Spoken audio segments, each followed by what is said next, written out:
Hello everyone. Welcome to our show, The Big Q. Our children are our precious. And because the children today are the leaders tomorrow, and because we want to prepare our children to lead us in the future, we have to prepare them very well. And as much as we care for them about what do they eat, who do they deal with, how do they study, we should also care very much about their relationship with God. And because of this, we have also to take care about their very curious questions. Sometimes embarrassing questions too. Sometimes questions about things that we've never thought of. But actually these questions show a great deal of their personality and how do they think and how are they becoming to lead. This show is going to help you in order to know some techniques and some answers to the tough and serious questions of the kids about God and about the relationship of God, about the Bible, about the truth of the Bible, about Christianity, and about our Lord Jesus Christ. For this exactly, we have to take care about many things that we are going to discuss in this show. First thing, that the questions of our kids are very important. Even if the questions sound silly, and even if the questions sound very naive, you have to take care and take this question seriously. Because the most prominent atheists began with very small doubts and very small questions that remained unanswered. And for example, that we have Friedrich Nietzsche, or the now leading atheist Richard Dawkins. They had in their childhood many unanswered questions. And because of these unanswered questions, it grew up with them to be those prominent atheists.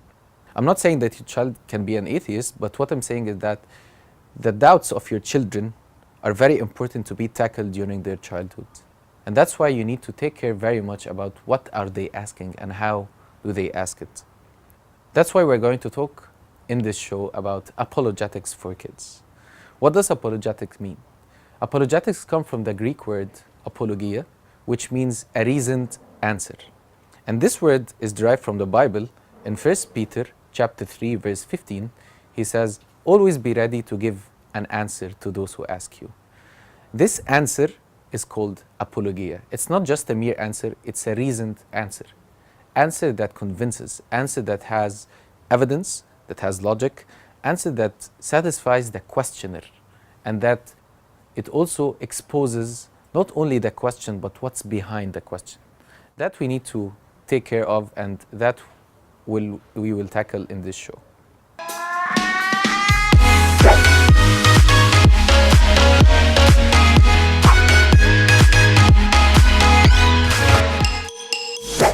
After knowing what apologetics is, we have to know some points that we need to take care of while answering any question, especially of those of the kids. The first rule that we need to tackle is always be ready to give an answer. Always be ready to give an answer to your child.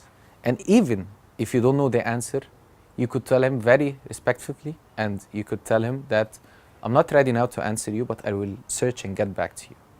Or let's discuss this later when I get back an answer. And don't ignore him. You have to search very well and then get back to him and discuss with him the very details of the question that he asked. So, first thing, you have to take care of what is your child asking and what are the types of these questions. Like, who is God, for example? Did Jesus Christ exist? Is the Bible true? Did Jesus Christ really rise from the dead? In the school they say the Bible is a fairy tale book. And these type of questions you have to really take care of. Never ignore those questions and never take them simply. You have to take them very seriously, and you have to know what to answer exactly to this child. The second thing, listen to them carefully to the end. You have to listen to your child very carefully until the end of his doubts and questions. And also you have to ask additional questions in order to know how does he think. For example, if he asks, does God really exist? You have to ask him, why do you think so? Or what do you think? Or who told you so? Or what can you say if someone asks you the same question that you're asking me now? So those questions are very vital, and those questions are very important for them to know the answer of, even if they are just 3 years, 4 years, 5 years children. Do not ever underestimate our children and their doubts. Second thing that we have to talk about is how to answer. Your answer has to be very simple, very direct, and also full of examples and stories. Kids love stories, we all do. And because of this, we have to know the stories that serve the purpose of our answer. Don't tell him, this is what we took, or this is what we learned, or because so. These answers does not serve at all the purpose of their question. And they can tell you, okay, I'm fine, and then they go back with more doubts and more questions. They can even doubt the faith, because you didn't answer him about his small, tiny questions. So you always have to answer any question that your child have. And during this show, we'll know how to answer those questions. Indeed, our children are our future leaders. And if you want them to lead us in a very uniform way and in an inspiring way, you have to fulfill them all their needs. And one of those needs is the mental question needs, or the logical questions. Our Lord Jesus Christ told us to love the Lord your God from all your heart, all your soul, all your mind, and all your strength. To love your God from all your mind, here comes the apologetics. To love God from all your mind. All your mind is thinking about God. And it's not forbidden for us to think about where did God come from, or what's the origin of God, or did Jesus Christ really exist? And all of those questions, they seem denying the faith, but actually they strengthen it more. Thank you.